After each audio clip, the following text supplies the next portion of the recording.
আপনাদের বক্তব্য আপনারা অফিসে আসে রাখুন। যদি খাস জায়গা থাকতে পারে আমরা কেন থাকতে পারতাম না?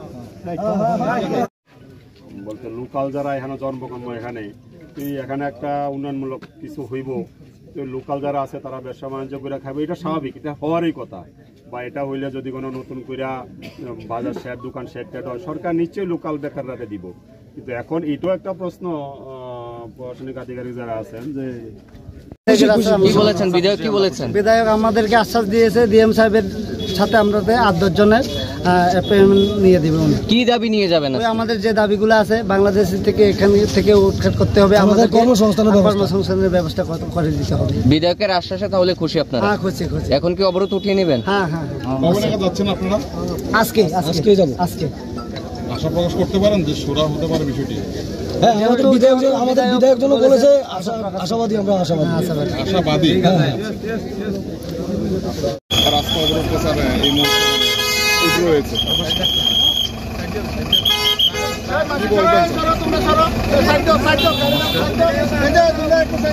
আজকে যে রোডব্লকটা হয়েছে এখানে যে লোকালরা আছে ওদের একটা ডিমান্ড ছিল যে গতকাল রাত্রে একটা যে ইলিগেল অকুপাই ছিল হাইওয়ের পাশে, ওটা প্রশাসনের তরফ থেকে উচ্ছেদ করা হয়েছিল কেন, তাদের প্রশ্ন এটাই।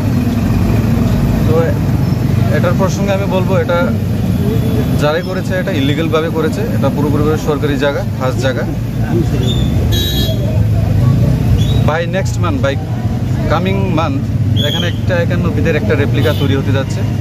এটার প্রসঙ্গে সরকারের কাছে একটা উদ্যোগ আছে, এখানে যে লোকালরা আছে এখানে লোকালের ইনকাম সোর্সটা, ওদের ইনকাম সোর্সটা কীভাবে করা যায় এটা সরকারের কাছে চিন্তাভাবনা আছে। তো ওনাদের সঙ্গে কথা বলে, পাবলিকদের সঙ্গে কথা বলে আমরা ওনাদেরকে বুঝিয়ে বলতে পেরেছি, এবং ওনাদের একটা টিম আজকে এসডিএম অফিসে যাবেন, এসডিএম স্যারের সঙ্গে কথা বলবেন যে ওনারা ডিমান্ডটা কি অ্যাকচুয়ালি ওটা ধরে ধরুন। Thank you sir. এখানে হয়েছে বাংলাদেশ সত্যটা, এই বিষয়টি কি আপনাদের কাছে কোনো খবর আছে কি, এই ধরনের বাংলাদেশের কোনো খবর? এই অভিযোগটা আমাদের কাছে এসেছে, তো আমরা এই ম্যাটারটা ডিএম স্যারের সঙ্গে টেক আপ করেছি। ডিএম স্যার বলেছে এটি রিটার্ন ফাইল করার জন্য এখানে যারা এলাকাবাসী রয়েছে, তারপরে স্যার এখানে টেক আপ করবেন এবং এজ পার লিগ্যাল অ্যাকশন আমরা তাদের যে মূল দাবিটা প্রথম দিন থেকে তাদেরকে যদি উঠানো হয় তাহলে এখানে যারা বসবাস করছে অবৈধভাবে তাদেরকে উঠানো হবে।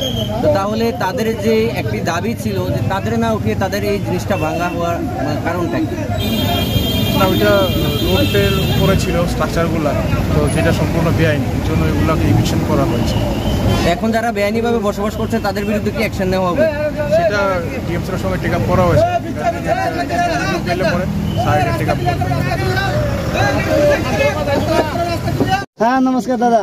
হ্যাঁ নমস্কার। হ্যাঁ ঘটনা হয়েছে, তোমরা যে দাবি আছে, হ্যাঁ তোমরা দাবি সম্পূর্ণরূপে প্রশাসনের কাছে, এটা আমিও তোমরা কম, আমি এসডিএম সাহেবের ফোন করতেছি, তোমরা 8-10 জনের একটা প্রতিনিধি গিয়া এসডিএম সাহেবের কাছে কম যে বিষয়টা কি, তোমাদের দাবি দেওয়া কি।